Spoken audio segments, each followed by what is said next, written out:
रामायण में लंका कांड हनुमान जी की अद्भुत वीरता, भक्ति और बुद्धिमत्ता का एक अत्यंत प्रेरणादायक अध्याय है। ये प्रसंग उस समय का है जब रावण माता सीता का हरण कर उन्हें लंका ले गया था और भगवान राम उनकी खोज में वन वन भटक रहे थे। हनुमान जी ने उस समय जो कार्य किए वे आज भी धर्म, साहस और समर्पण की मिसाल हैं। सीता माता की खोज। जब भगवान राम और लक्ष्मण माता सीता की खोज में किष्किंधा पहुंचे तब उनकी भेंट हनुमान जी से हुई। श्री राम ने जब हनुमान जी को देखा तो उन्हें तुरंत उनके दिव्य रूप और गुणों का भान हो गया। हनुमान जी ने अपने स्वामी की सेवा में स्वयं को समर्पित कर दिया। हनुमान जी, सुग्रीव और वानर सेना ने दक्षिण की ओर माता सीता की खोज शुरू की। समुद्र के किनारे जाम्बवंत, अंगद और अन्य वानरों के साथ विचार विमर्श के बाद ये निश्चय हुआ कि हनुमान जी ही समुद्र पार करके लंका जा सकते हैं। समुद्र लांघना। हनुमान जी ने समुद्र लांघने से पहले अपने प्रभु श्री राम का स्मरण किया। उन्होंने विशाल रूप धारण किया और जय श्री राम का उद्घोष करते हुए एक ही छलांग में समुद्र पार करने लगे।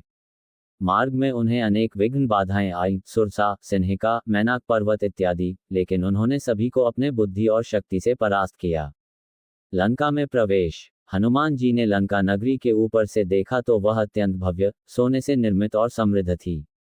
उन्होंने लघु रूप धारण किया और रात्रि के समय नगर में प्रवेश किया। नगर रक्षिका लंकिनी से उनका सामना हुआ, जिसे उन्होंने पराजित किया। लंकिनी ने कहा, जब कोई वानर इस नगर में बलपूर्वक प्रवेश करेगा तभी रावण का नाश निकट होगा। ये सुनकर हनुमान जी ने समझ लिया कि समय निकट है। अशोक वाटिका में माता सीता। हनुमान जी ने लंका में सीता माता की खोज शुरू की और अंततः उन्हें अशोक वाटिका में रावण के महल के समीप अशोक वृक्ष के नीचे बैठा हुआ पाया।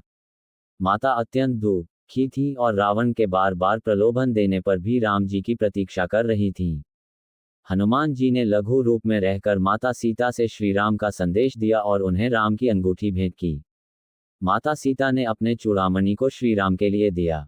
हनुमान जी ने उन्हें धैर्य बंधाया और कहा कि श्री राम शीघ्र आकर उन्हें मुक्त करेंगे।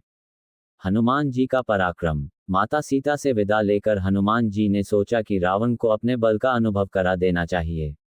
वे अशोक वाटिका में उत्पात मचाने लगे, वृक्ष उखाड़े, राक्षसों को मार गिराया। रावण के पुत्र अक्षय कुमार को युद्ध में परास्त कर मार डाला।